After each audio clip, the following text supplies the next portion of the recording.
మా ఇంటికి పక్కిల్లే, ఒక్కతే కూతురు. ఇద్దరం కలిసే చదువుకున్నాం. నేను స్కూల్లో జాయిన్ అయిన 2 ఏళ్ల తర్వాత తను జాయిన్ అయింది. ఇంజనీరింగ్ కాలేజ్లో తనకు అడ్మిషన్ రాగానే వాళ్ళందరూ వేరే ఊరు వెళ్ళిపోయారు. ఇప్పుడు జనవరి వస్తే 5 ఏళ్ళు అవుతుంది. నాకు ఇప్పుడే అర్థమవుతోంది, నన్ను అమ్ముని ప్రస్తుతానికి మమ్మల్ని దూరంగా ఉంచడానికే శ్రీధర్ ఇలా చేశారనుకుంటాను. కానీ ఆయన మీద ఏ తప్పు లేదనుకోండి, ఎందుకంటే మా ఊళ్ళో వాళ్ళెవరూ బాగుపడరు కదా.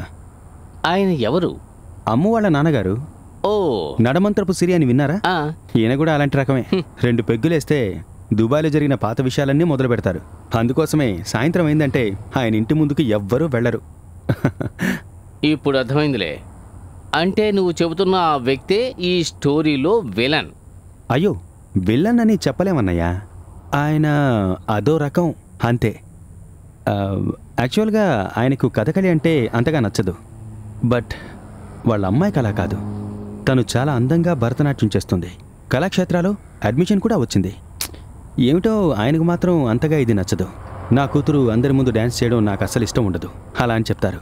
తర్వాత ఒక 3 లక్షలు ఖర్చు పెట్టి ఇంజనీరింగ్ కాలేజ్లో సీట్ సంపాదించారు. ఓయ్, వాళ్ళ నాన్న చేసిందే కరెక్ట్. ఉద్యోగం చేయాలంటే అదే కరెక్ట్. ఇలా చూడండి సతీష్ అన్నయ్య, మన ఊళ్ళో ఇంజనీర్లు, డాక్టర్లు అడుక్కి 6 ఉన్నారు. అంతెందుకు మా ఊళ్ళోనే 500 మందికి పైనున్నారు. ఎవ్వరికీ ఉద్యోగాలు, అందరూ ఊరికే తిరుగుతున్నారు. ఆ లెక్కను చూస్తే కథకళే నయం కదా. మసాజ్ చేసుకోవడానికి వచ్చే తెల్లదొరల ముందు ఆడాల్సి వచ్చిన డబ్బిస్తారు కదా. అయినా ఇంజనీరింగ్ చదువుకున్న ఆ అమ్మాయిని అతను నీకిచ్చి చేస్తాడని నేను అనుకోను. దానికి ఇంకో కథ ఉంది.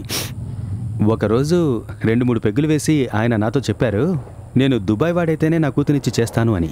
అందుకే నేను ఇక్కడ కష్టపడి పనిచేస్తున్నాను. ఎందుకంటే దుబాయ్ కంటే లండన్ ఎంతో బెటర్ కదా. అంతెందుకు, ఒకప్పుడు మనల్ని పాలించిన వాళ్ళు కదా వీళ్ళు. నువ్వు త్వరగా కానివ్వు. మందు వేస్ట్ చేస్తేది మహాపాపం. దేశంలో ఎంతమంది మందు దొరక్క అవస్థపడుతున్నారో తెలుసా? జరుగుతుంది, నాకు తెలుసు.